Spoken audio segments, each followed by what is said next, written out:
Hey everybody, Fishman here. Welcome to another video. This is fishing vlog number 201.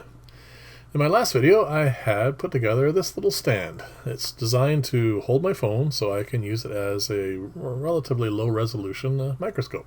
Currently, it's not going to do that because my phone is being used to record this, but my wife was kind enough to lend me her phone for a few moments, and I'm going to show you how it all works. So those are my paramecia, cyclops, and a number of other small organism cultures. And as you can see, I have quite a few of them. The larger jars there are 1 gallon. That is a 2-gallon tank, and there's a couple of slightly smaller ones there as well. So I have a lot of volume of water. And I think it's really necessary, especially if you want to raise a fair amount of fry. And some of that I'm going to be getting to in a few moments. So all I need to do is find out where my wife's camera mount is on this, get it all set up, get the right magnification. I'm going to put that down on the stand, and then the rest of this is really, really simple. I mean, I am so glad I made this thing. It has made my life so much simpler. I mean, a microscope is wonderful. I mean, like an actual real microscope, because it allows me to zoom in and get specific species of things and see what I'm actually culturing. But this allows me to look at the entire culture with very little effort. As you can see here, I just take out, first off I stir the culture, which I do pretty much every morning, and then I just take out a squirt of anywhere in the culture at all, and then I just adjust the camera a little bit, position it, and I get a really good overview of what's going on in the culture. And the nice thing about it is once it's all set up like this, I can go through all of those in 10-15 seconds. And I get a nice representation of what's going on in the entire culture instead of just specifically a very small section of it. Normally with a microscope, I mean, I'm dealing with a fraction of a drop. And here, about 10 mils on average, so that's considerably more. And like I said, it lets me know how healthy the culture it is itself. And one of the things I've started doing for these cultures that's, again, a little bit different is I keep snails in all of them now. Not so much for cleanup or anything. I'm just taking my camera out of its stand that's on the ceiling for my mount. And I'm going to show you here. And the snails are in the cultures for one purpose only, and that lets me know how much oxygen there is in each culture. Because if I feed too much, the snails will go all the way up to the top, and it's a good indicator that I need to do some changes. There you go. This is the stand. It works really well, like I said, and I find it indispensable at this point. I mean, it is doing more than I had hoped it to do. It's not very good resolution, of course, watching a recording of a recording, but it's actually quite clear, as you saw in the last video, and like I said, I'm going to keep on using it. It's really handy that way, and I'm hoping that it's going to come in really handy in a few things coming up. Because first off, I'm going to be breeding these zebra danios. I just like this pair. They're really nice. I have a tray in here. This is the first tray I put in, just a bunch of java moss, a couple of rocks to hold it all down.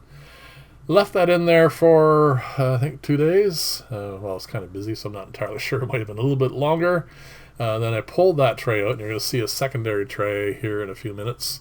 And all I'm doing is swapping the trays, and I'm putting this into a plastic bin filled with tank water, waiting for the little guys to start swimming around. And what I'm going to do is the plan is anyway, I'm going to use that stand with the low resolution microscope.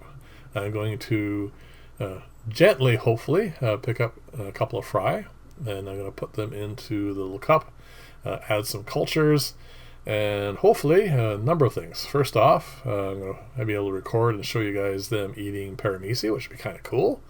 And the other thing is I'm going to be able to tell when they are getting big enough to start taking baby brine shrimp, which is the next thing in the works, I guess. So these guys are doing really well. It took them a couple of days to settle in. The first tray I put in here, I don't think they did anything. Again, they just got introduced to the tank. They hadn't settled in it yet. This is that tray that was sitting in there. There are a few fry. You can see one right at the top there now. I've counted, I think, up to about 10 at the moment, but it's like this just got pulled out yesterday.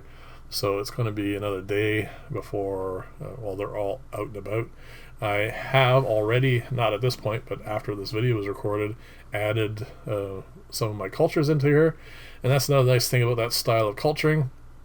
All I had to do was go to each one, take a turkey baster full out. There you see a fry just zooming around there.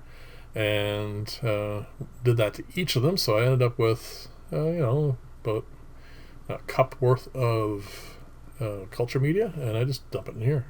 That's the ease of this, which is really nice.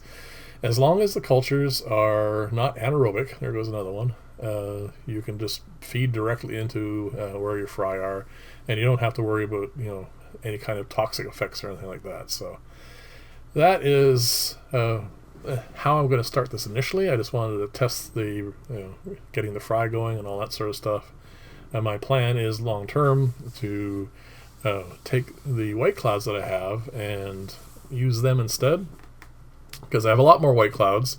I'm going to set them up in this tank with the media, well, the place where they're going to lay their eggs, and I'm going to start swapping those out. I want to get a whole pile of fry because I want to test two things. First off, I got golden pearls from Dawn from New York Gold, so I'm finally getting into that, Dawn.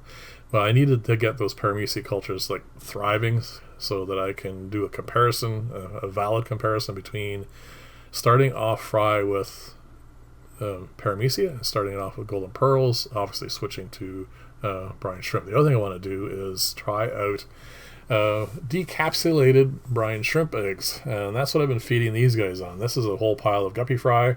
I'm going to raise these guys up. They've only been fed on that, well, that and flake food, and I want to see if there's any real difference, because I've noticed a big difference in the amount of effort it takes to feed them. I mean, it's much simpler to feed the decapsulated. I do agree with Dawn that the active movement and whatnot is rather important for fry, but guppies don't care, they'll eat anything. So it's actually finding so far a greater increase in their growth. So that's another thing that's going to be coming up, decapsulated versus actual swimming around brine shrimp. This is a spawn of my Placos, bushy noses, albinos. I'm starting to breed more of them now again.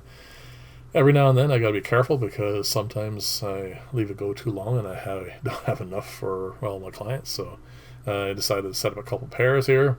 These guys haven't done anything yet, but that's fine. That one batch will do me for some time. I will separate them from their parents at some point in the near future, and I will let them breed again. These two tanks now have been set up for more guppies. I always need guppies, and I want to do a bunch of experiments with growth and stuff for them, so I want to have as many as possible so I can get a good sample size. And remember from my, I think it was the 200 video, I showed you these guys. I bought a new male for my OB female. I'm kind of thinking maybe she might be past her egg-laying days. They get along okay, but they haven't done anything. Anyway, thank you very much for watching. Leave comments, let me know what you think about all this, and I will see you in the next video, and bye for now.